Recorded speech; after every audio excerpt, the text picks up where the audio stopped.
1장 13절부터 15절의 말씀을 우리 같이 한 목소리로 읽도록 하겠습니다. 형제들아, 내가 여러 번 너희에게 가고자 한 것을 너희가 모르기를 원하지 아니하노니 이는 너희 중에서도 다른 이방인 중에서와 같이 열매를 맺게 하려 함이로되 지금까지 길이 막혔도다. 헬라인이나 야만인이나 지혜 있는 자나 어리석은 자에게 다 내가 빚진 자라. 그러므로 나는 할 수 있는 대로 로마에 있는 너희에게도 복음 전하기를 원하노라. 아멘. 오늘 이 시간 이 자리에 나오신 모든 성도님들을 주님의 이름으로 환영하고 축복합니다. 신앙생활의 여러 영역 가운데 힘든 것들이 아마 저마다 다르실 거라 생각을 합니다. 그런데 그 중에서도 사실 제가 모두의 마음을 다 아는 것은 아니겠지만 저의 경우도 그렇고요. 가장 어려운 것 중 하나가 전도가 아닐까 생각이 되어집니다. 왜 전도가 어려운 일이 되었을까요? 여러 이유들이 있겠지만 마음의 문제를 빼놓을 수가 없습니다. 마음이 없으니까 전도가 안 되는 겁니다. 우리의 행동을 결정짓는 중요한 요소 중 하나가 바로 마음이죠. 물론 때로는 마음이 없어도 행동을 할 때가 있습니다. 그냥 정말 마음 내키지는 않지만 어쩔 수 없이 할 때가 있다라는 거죠. 하지만 마음이 함께하는 것과 그렇지 않은 것의 차이는 우리가 마음을 두고 무슨 일을 하고 그 결과 아니면 결과와 상관없이 그 일을 하는 내 모습을 볼 때 그 차이가 아주 크다라는 것을 우리는 분명 알고 있습니다. 마음이 없으니까요, 전도에 열심을 갖지 못한다라는 거예요. 그래서 오늘은요, 전도에 대해서 살필 때 특별히 마음의 문제를 함께 나누어 보기 원합니다. 우리 14절의 말씀을 같이 한번 읽도록 하겠습니다. 14절입니다. 시작. 헬라인이나 야만인이나 지혜 있는 자나 어리석은 자에게 다 내가 빚진 자라. 사도 바울이 자신을 소개하는데요, 특별히 되게 좀 미치고 들어가는 것 같은 말을 합니다. 내가 모든 사람들에게, 이 세상 모든 사람들에게 내가 빚진 자입니다 하면서 자기 소개를 빚진 자다라고 이야기해요. 여러분, 보통 우리는 무언가 상대방이 자신을 낮추면 그래, 저 사람 빚진 자야? 그럼 내가 저 사람에게 뭘 요구해야지 라고 생각할 수 있죠. 사실 우리는 빚진 자라고 소개하기보다 내가 너에게 무엇을 줄 수 있어, 난 너에게 귀중한 사람이야 라고 소개하는 것이 아마 더 나은 설명이 아닌가라는 생각이 들어요. 그런데 지금 사도 바울은 자기 소개를 내가 빚진 자다라고 하고 있다라는 거죠. 사실 저는 이 사도 바울의 고백이 조금 부담스럽게 느껴졌습니다. 저는 개인적으로 빚이라는 단어를 정말 싫어하거든요. 그래서 빚으로 무언가를 한다라는 생각을 해보지도 않았고요. 빚을 질 바엔 차라리 공부도 하지 않을 거고, 빚을 질 바엔 차라리 정말 더 작은 단칸방에 살리라 라는 마음으로 살아왔던 것 같습니다. 그런데 요즘 빚도 재산이다, 빚도 능력이다 라는 말들을 많이 하더라고요. 그래서 제가 이런 말을, 저의 생각, 저의 빚에 대한 개인적인 견해를 이야기하며, 아니야, 빚도 능력이고 빚도 재산이야. 빚을 잘 활용하면 더 큰 부자가 될 수 있고 더 능력 있는 사람이 될 수 있어 라고 이야기를 주변에서 하더라고요. 처음 그런 말을 들었을 때는 사실 별로 동의하지 않았습니다. 아니, 빚이 어떻게 재산이야, 마이너스고 그것은 절대 재산이 될 수 없어, 이렇게 생각을 했습니다. 그런데 이제는 어떤 일이 생겨가지고 은행에 대출을 받으러 한번 갔거든요. 그런데 대출을 받으러 간다는 건 빚을 지러 가는 거잖아요. 그런데 저는 생각보다 제가 많이 받을 줄 알고 갔는데 빚을 많이 안 주는 거예요. 대출을 많이 달라고 요구를 하러 갔는데 정말 얼마 안 되는 액수, 이동호님께는 이렇게 대출을 이 정도까지밖에 지원이 안 됩니다 라고 이야기를 하는데 너무 좀 답답하고 좀 어이가 없더라고요. 아니, 내가 이 정도밖에 안 된다고? 라고 하면서. 근데 그들이 가진 기준으로는 제가 빚을 받을 수 있는 조건이 없는 거예요. 어떤 부동산이 있는 것도 아니고 어떤 세금을 내는 어떤 그런 직장에 있는 것도 아니다 보니까 뭔가 빚을 내줄 수 있는, 대출을 내줄 수 있는 조건이 안 되다 보니까요, 그냥 최소한의 대출을 해줄 수 있다라고 하더라고요. 그 말을 들으면서 빚도 능력이구나, 이게 능력이 없으면, 뭔가 가진 것이 없으면 이게 빚을 가질 수도 없는 거구나 라는 생각에 빚은 능력이 맞다라는 생각을 했던 것 같습니다. 때로는 돈을 빌려줄 사람이 내 옆에 있다라는 것은 대인관계라는 능력을 가지고 있는 것이다 라고 할 수도 있죠. 아니면 조금 전에 이야기 드렸던 것처럼 은행에서 대출을 받는 것도요, 저당 잡힐 무언가가 있을 때나 그렇게 받을 수 있기 때문에 이것 또한 빚 또한 능력이다라는 말을 할 수 있는 것 같습니다. 이처럼 많은 사람을 빚을 재산으로 여기는 시대에 살고 있다 보니까 오늘 사도 바울의 이야기가 많이 공감되고 이해될 수 있지 않을까 생각도 해보았습니다. 물론 저는 아니지만요. 하지만 한편으로 또 다른 이야기가 들리는데, 평생 빚을 갚으려고 하지 않는 사람들이 많다라는 이야기를 들었습니다. 빚은 갚는 게 아니라 그냥 적당히 이자 내고 살며 그렇게 지내는 거야 라는 이야기를 또 하더라고요. 그럼 결국 들리는 얘기는 종합해 봤을 때 빚은 능력인데 그것을 다 갚지 않으려고 하는 시대의 흐름이 지금 이 시대의 흐름이다라는 거예요. 그런 이야기를 들으니까 오히려 오늘 말씀을 이해하는 데 있어서 우리가 성경이 말하는 빚에 대한 자세, 우리가 가져야 되는 자세에 대해서 조금 우리가 엉망이 될 수도 있겠다라는 생각을 갖게 되었습니다.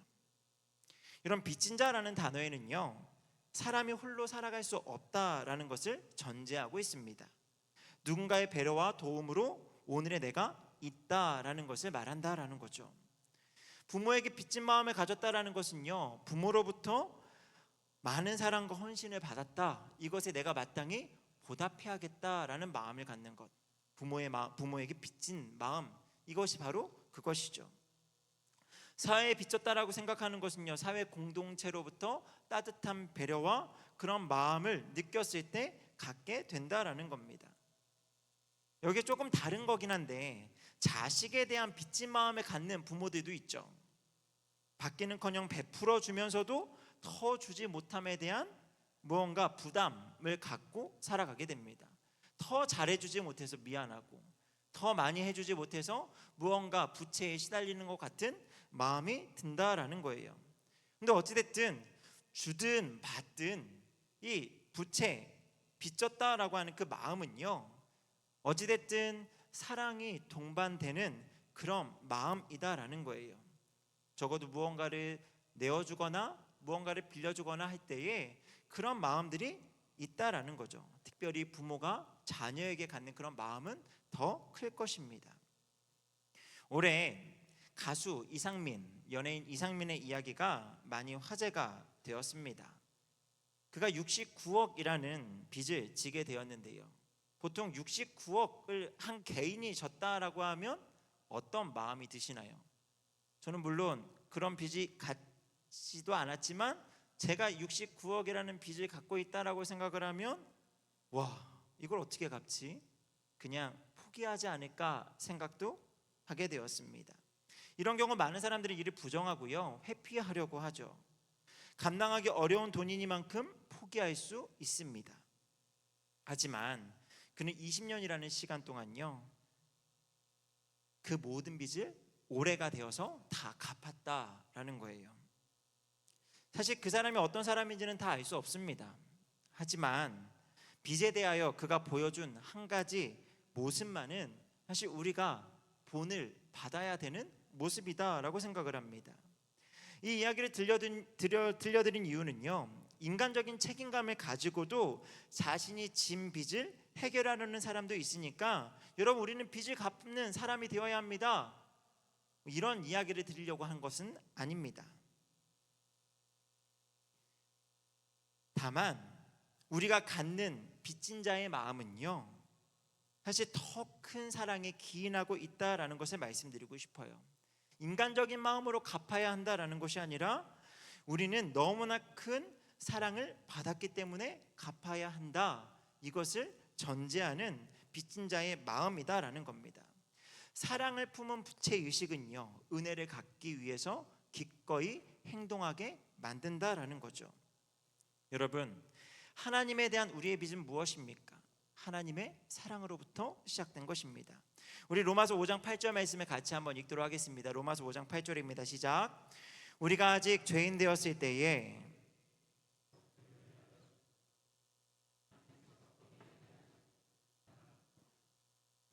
여러분, 이것이 우리가 지은 빚의 내용입니다. 우리가 어떤 빚을 지었습니까? 하나님의 사랑으로 죄 사함을 받았습니다. 사망에서 생명으로, 고아에서 양자로, 죄인에서 의롭다함을 얻게 된 은혜, 다른 말로 표현하면 하나님께 대하여 진 빚, 이것이 바로 하나님의 사랑이다라는 거죠. 그래서 우리는 빚진 자로서 삶의 모습이 달라져야만 합니다. 우리 로마서 8장 12절부터 14절 세 절의 말씀을 같이 한번 읽도록 하겠습니다. 시작. 그러므로 형제들아, 우리가 빚진 자로되 육신에게 져서 육신대로 살 것이 아니니라. 너희가 육신대로 살면 반드시 죽을 것이로되 영으로서 몸의 행실을 죽이면 살리니 무릇 하나님의 영으로 인도함을 받는 사람은 곧 하나님의 아들이라. 여러분, 빚진 자로서 육신대로 살아가는 것이 아니라 하나님의 영으로 인도함을 받는 것, 이것이 빚진 자의 삶, 신앙생활이라고 말하죠. 여러분, 단지 교회에 와서 예배드리고 종교란에 기독교라고 적는 것이 신앙생활이 아닙니다. 우리의 생활 전반에 걸쳐 하나님의 영으로 인도함을 받는 것, 이것이 진정한 신앙생활입니다. 빚진 자로서 합당한 삶을 살아가는 것, 육신대로 살지 않고 하나님의 영의 인도함을 받는 것, 이것이 신앙생활이다라는 거예요. 여러분, 그러니 우리 신앙의 원동력은요, 바로 빚진 자의 마음이다라는 거죠. 그리고 이는 우리에게 주어진 궁극적인 명령인 전도에 있어서도 핵심이 되는 마음입니다. 이런 빚진 자의 마음과 비슷하면서도 다른 전도의 동력이 되는 마음 하나가 또 있는데, 성경에서는 그것을 하나님 아버지의 마음으로 소개합니다. 죽어있는 영혼을 안타깝게 바라보시고요, 긍휼의 마음으로 구원하시기를 바라는 하나님 아버지의 마음이요. 그래서 우리는 종종 하나님 아버지의 마음을 가지고 전도에 임해야 된다라는 이야기를 많이 하고 많이 듣습니다. 그런데 이 두 마음에는요, 사람의 입장에서 순서가 있어요. 빚진 자의 마음이 먼저일까요? 아니면 하나님 아버지의 마음이 먼저일까요? 사람의 입장에서요. 우리 입장에서요. 우리 입장에서는요, 빚진 자의 마음이 먼저이고요, 그리고 그 뒤에 하나님 아버지의 마음으로 그것이 확장되어져 갑니다. 빚진 자의 마음이 내 안에 일어나는 변화로서 주어지는 마음이죠. 하나님의 사랑을 받은 자로서 내 마음에 막 그 모든 삶의 동력이 막 일어나는 겁니다. 그렇다면 하나님 아버지의 마음은 무엇입니까? 그 마음을 가지고, 빚진 자의 마음을 가지고 어떻게 살아갈 것인지 그 방향성을 제시해 주는 마음이 바로 하나님 아버지의 마음이다라는 거예요. 애초에 빚진 자의 마음이 없다면 하나님 아버지의 마음에 대해서는 우리는 관심을 가질 수도 없죠. 이것이 영적으로도 아주 중요한 원리인데요, 하나님을 아버지라 부른다라고 하는 것은요, 우리가 구원함을 받는다라는 것과 일치합니다. 그런데 여러분, 아버지의 마음을 안다라는 건 내가 자녀됨을 알아야 되는데, 우리가 죽어있던 상태에서는요, 하나님이 내 아버지라는 것을 인정하지 않아요. 죄악의 노예가 되어서요, 그냥 그렇게 이리저리 끌려다닌다라는 거죠. 죽은 자로서 감히 하나님을 아버지라 부를 수 없었던 존재예요. 그러니 애초에 하나님 아버지의 마음을 이해할 수도 없고요, 하나님을 아버지라 부를 수도 없다라는 거죠. 그래서 빚진 자의 마음을 가지고 그 마음이 이끄는 대로 하나님 아버지의 마음이 향한 곳으로 나아가 우리는 복음 전파에 힘쓰는 거예요. 바울은요, 이 마음을 알았습니다. 그래서 내가 헬라인이나 야만인이나 지혜 있는 자나 어리석은 자, 이 세상에 있는 모든 사람에게 빚진 자라 이야기하는 거예요. 오늘 이 로마서는요, 사실 바울이 아직 로마에 가기 전에 로마에서 들려오는 여러 가지 복음의 이야기들, 그 가운데 하나님을 알게 되고 예수 그리스도를 믿게 되었다라고 하는 로마에 살고 있는 그리스도인들의 이야기를 듣고 나서 그들에게 가기 전에 먼저 편지를 쓴 내용입니다. 아직 보기 전의 사람들이라는 거예요. 그런데 그들에게 다시 한 번 더, 내가 당신들과 또한 복음에 대하여 빚진 자니 나는 너희들에게 가기를 원한다 나는 반드시 너희들에게 갈 거고 너희와 함께 복음에 대해 이야기를 나누고 싶다. 지금 그 이야기를 전하는 겁니다.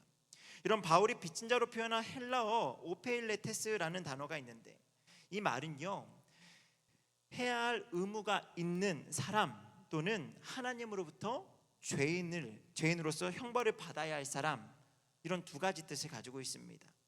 랍비들의 문서에서는요, 이 단어를 죄 판결을 받고 벌을 받아야 하는 사람을 지칭하는 것으로 사용하고요, 신약 성경에서는 빚이라는 의미 외에 죄와 의무의 의미로도 사용되어졌습니다. 결론적으로 빚이라는 말은요, 혼자의 힘으로는 갚지 못할 무거운 부채를 말하고요, 또 용서받을 수 없는 엄청난 죄를 말하는 거예요. 그러니까 지금 내가 빚진 자다라고 이야기하는 건 지금 바울이 아주 심각하게 내 마음이 어떠하다라는 것을 지금 이야기하고 있다라는 거죠. 그래서 이 빚을 갚지 않으면 자신이 무서운 형벌을 받게 될 것이다, 그렇게까지 이야기합니다. 그것이 고린도전서 9장 16절에 나오는데요, 우리 같이 한번 읽도록 하겠습니다. 시작. 내가 복음을 전하였을지라도 자랑할 것이 없음은 내가 부득불 할 일이니 만일 복음을 전하지 아니하면 내게 화가 있을 것이로다.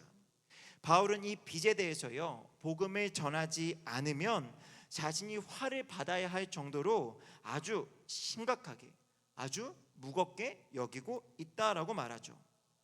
지금 빚진 자의 마음으로 그가 지금 가득하다라는 것을 알 수 있어요. 사실 바울은요, 이전에 복음에 대해서 호기적인 사람이 아니었다라는 걸 우리 잘 알고 있죠. 그는 자신의 과거를 회고하면서 자신은 그리스도를 욕하고 핍박하며 온갖 방법으로 믿는 자들을 괴롭혔던 사람이라고 말합니다.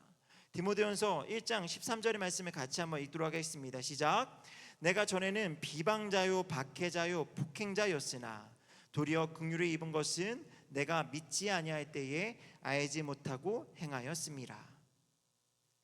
그는 식민지였던 이스라엘 사람이었음에도 불구하고 나이 때부터 로마의 시민권을 가진 사람이었습니다. 당대 최고 석학으로 불렸던 가말리엘의 문화에서 그렇게 교육받은 전도 유망한 청년이었습니다. 그야말로 금수저를 물고 태어나서 그렇게 누가 보아도 부러울 만한 그런 인생으로 자랐던 사람이죠. 하지만 그 잘난 배경으로 그가 했던 일은 무엇입니까? 진정한 구원자 예수 그리스도를 대적하는 일이었습니다.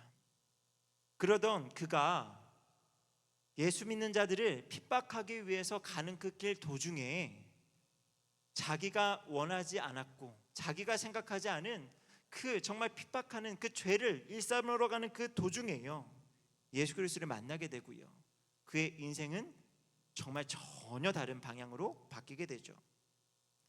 그렇게 예수님을 만나고 그의 삶이 완전히 뒤집어진 후에 생각을 해봤을 겁니다. 도대체 나 같은 사람을 하나님께서 왜 구원하셨을까? 기독교인을 잡아 죽이려고 한 나를 왜 하나님께서 직접 찾아오셔서 구원하셨을까? 여러분, 그런 생각이 그의 마음에 가득하지 않았을까요? 특별히 앞에 보이지 않는 상황 가운데 눈이 멀어서 보이는 것도 없고 불안하고 그 답답한 그 상황 가운데 자기가 경험한 그 일로 인해서 많은 생각이 오갔을 겁니다. 감당할 수 없는 은혜, 측량할 수 없는 은혜, 자신의 이해 안에 정말 담을 수 없는 그 모든 은혜 이야기들을 생각하면서 아마 이런 결론에 이르지 않았을까요? 나같이 하나님을 모르고 살아가는 사람들, 인생의 어두운 밤이 지나면서도 그것이 밤인 줄도 모르고 방황하는 사람들, 때로는 그런 사람들이 지혜자인 것처럼 세상에서 힘이 있는 자처럼 살아가기도 하고, 때로는 아무것도 모른다 하여서 그냥 무지한 채로 그렇게 모른다라고 생각하는 사람들, 그래서 헬라인이나 야만인이나 지혜 있는 자나 무식한 자나 어리석은 자나 다 그들에게 복음이 필요하다, 지금 그것을 말하는 것이 아닐까요? 그래서 사람들에게 이 복음을 전하라고 하나님께 나를 부르셨다라는 그 확신 가운데 오늘 그들에게 내가 복음에 대하여 당신들에게 빚진 자입니다 라고 이야기한다라는 거죠. 여러분, 빚진 자의 마음을 가지고 계십니까? 여러분은 이 빚진 자의 마음을 가지고 살고 계십니까? 그렇다면 우리가 받은 은혜의 크기가 사도 바울이 받은 은혜의 크기와 다를까요? 사실 다르지 않다라고 한다면 사도 바울이 한 번도 보지 못한 사람들을 향해서 자기소개를 할 때 나는 당신들에게 빚진 자입니다 라고 이야기했던 것처럼 우린 누구를 만나더라도 나는 당신에게 빚진 자입니다, 나를 낮추고 나를 더 숙여서 그들 앞에 서야 되는 것이 마땅한 모습 아니겠습니까? 여러분, 우리는 빚진 자의 마음을 잊고 지낼 때가 참 많습니다. 전도뿐 아니라요, 우리의 신앙생활에서도 우리는 빚진 자의 마음을 잃어버릴 때가 참 많죠. 이런 빚진 자의 마음이 사라지면요, 이 마음을 외면하고 살게 되면 가장 먼저 일어나는 일은요, 감사가 사라지게 돼요. 이런 빚진 자는요, 항상 감사할 수밖에 없죠. 그런데 이 마음이 사라지면 감사가 뚝 떨어지는 겁니다. 그리고 내가 무언가를 했다라는 것을 드러내게 되고요, 그렇게 기쁨이 사라지게 된다라는 거죠. 당연한 것으로 여기고 내가 노력한 것의 결과라고 여기면서 착각을 하니 감사는 찾을 수가 없습니다. 또한 사랑을 전하는 사람이 아니라 핍박자가 되는 일이 더 많아지게 됩니다. 여러분, 우리가 하나님의 사랑을 받고 빚진 자가 되었던 그 순간이 언제입니까? 우리가 무엇을 잘해서 우리가 사랑의 빚진 자가 되었습니까? 아니요. 아직 죄인 되었을 때에, 그 어느 것도 내세울 것 없는 그때에 우리는 사랑을 받고 빚진 자가 되었습니다. 하지만 지금은 어떤가요? 빚진 자의 마음을 잃어버리면 사랑을 전하는 사람이 아니라 핍박자가 되는 거죠. 다른 사람을 판단하고 정죄하고 비난하는 모습이 우리 안에 생겨나게 된다라는 겁니다. 용서를 베풀기는커녕 끝까지 그 사람을 핍박하는 일들을 벌인다라는 거예요. 그러한 이야기가 마태복음 18장에 나오거든요. 한 개인이 도저히 갚을 수 없는 상징적인 액수 1만 달란트를 주인으로부터 탕감받았습니다. 여러분, 이러면 어쨌든 처음에 주인에게 큰 감사가 있었어요. 그런데 그 일이 조금 지나니까 잊혀졌나 봅니다. 그리고 자기 동료가 자기로부터 100데나리온, 100다리온을 빚지게 되었는데 그것을 갚지 않으니까요, 그 사람을 옥에 가두게 돼요. 여러분, 이 이야기가 1만 달란트를 탕감해 주었던 주인의 귀에 들어가게 되죠. 여러분, 주인의 마음이 어떨까요? 화가 났어요. 그 종을 불러다가 내가 너에게 1만 달란트를 탕감해 주었는데 너는 어떻게 100데나리온을 그 빌린 자를 용서하지 못하고 그에게 그를 옥에 가두었느냐라고 이야기하며 책망한다라는 거죠. 여러분, 우리는 하나님의 크신 사랑과 용서를 경험한 빚진 자로서 날마다 감사로 살아가야 합니다. 그리고 사랑을 나누는 사람, 용서를 베푸는 사람으로 그렇게 넉넉한 마음을 가지고 살아야 돼요. 그래서 마태복음 10장 8절에요, 예수님께 제자들에게 이와 같이 말씀을 하세요. 우리 같이 읽겠습니다. 시작. 병든 자를 고치며 죽은 자를 살리며 나병한 자를 깨끗하게 하며 귀신을 쫓아내되 너희가 거저 받았으니 거저 주라. 거저 받은 빚을 졌으니 너희가 거저 주어라. 내가 너에게 1만 달란트를 탕감해 주었으니 100데나리온 빌려간 자를 용서해 주어라.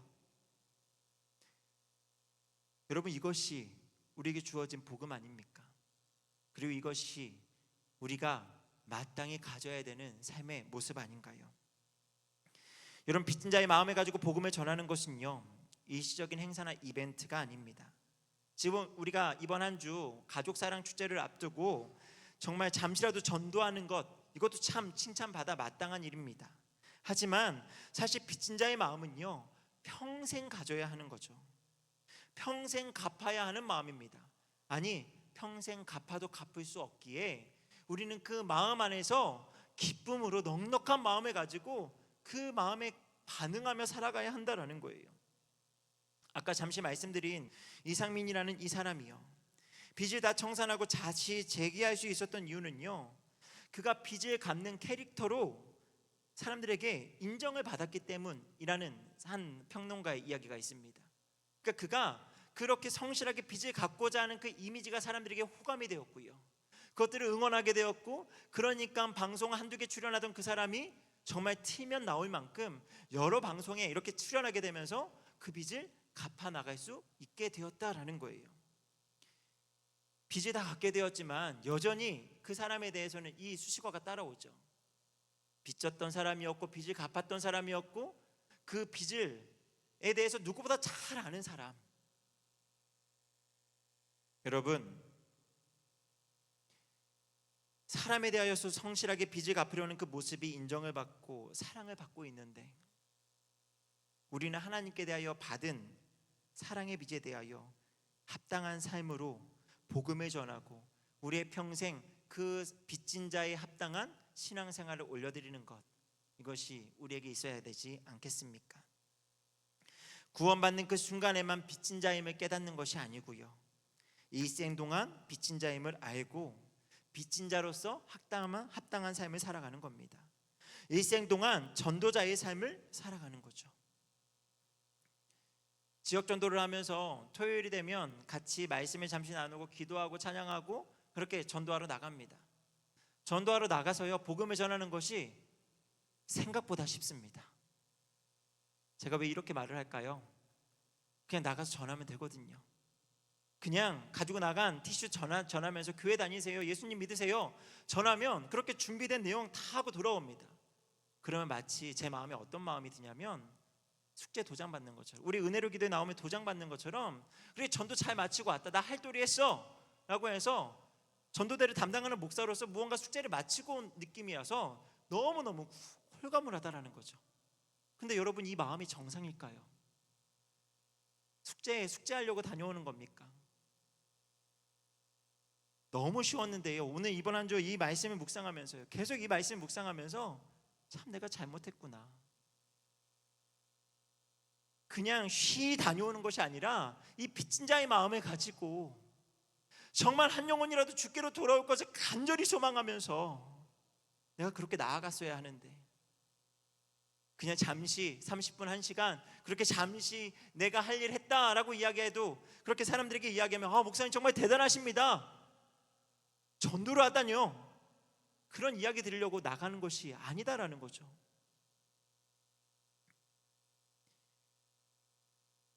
빚진 자의 마음을 가지고 살아간다라는 것은 항상 누가 시켜서가 아니고 내가 이미 받은 그 사랑에 반응하는 것 아니겠습니까? 그 마음이 있어야 우리 찬송가 28장의 노랫말이 우리의 인생이 될 수 있지 않겠습니까? 3절에 이런 노랫말로 있습니다. 주의 귀한 은혜 받고 일생 빚진 자 되네, 주의 은혜 사슬 되사 나를 굳게 매소서. 여러분, 주의 귀한 은혜를 받은 우리는요, 잠깐 빚진 자가 아니고요, 일생 빚진 자가 된 것인 줄 믿습니다. 근데 이것이요, 우리를 얽매이는 것이 아니라 이 빚진 자의 마음으로 살아가는 것이 진정한 신앙의 자유가 있고요, 그 안에 진정한 기쁨이 있는 줄 믿습니다. 말씀 맺도록 하겠습니다. 우리 인생이 스스로 해결할 수 없는 인생의 문제를 해결하신 주님의 그 크신 사랑 앞에 우리 모두가 빚진 자임을 이 시간 다시 한번 기억하시기를 원합니다. 그리고 잠시 기억하는 것으로 끝이 아니라 주님을 만나는 그날까지 그 빚진 자의 마음을 가지고 살아가시기를 소망하고요, 특별히 이번 한 주 더 열심을 내어서 우리가 전도에 힘쓰며, 그렇게 할 때 하나님께서 우리 가운데 얼마나 놀라운 일들을 행하시는지 우리가 함께 경험하며 더 감사의 마음으로, 더 빚진 자의 마음을 가지고 하나님 앞에 충성을 다할 수 있는 저 여러분 되기를 주님의 이름으로 소망합니다. 우리 같이 찬양하면서 기도하는 시간 갖기 원하는데요, 우리 하나님의 은혜라는 찬양 같이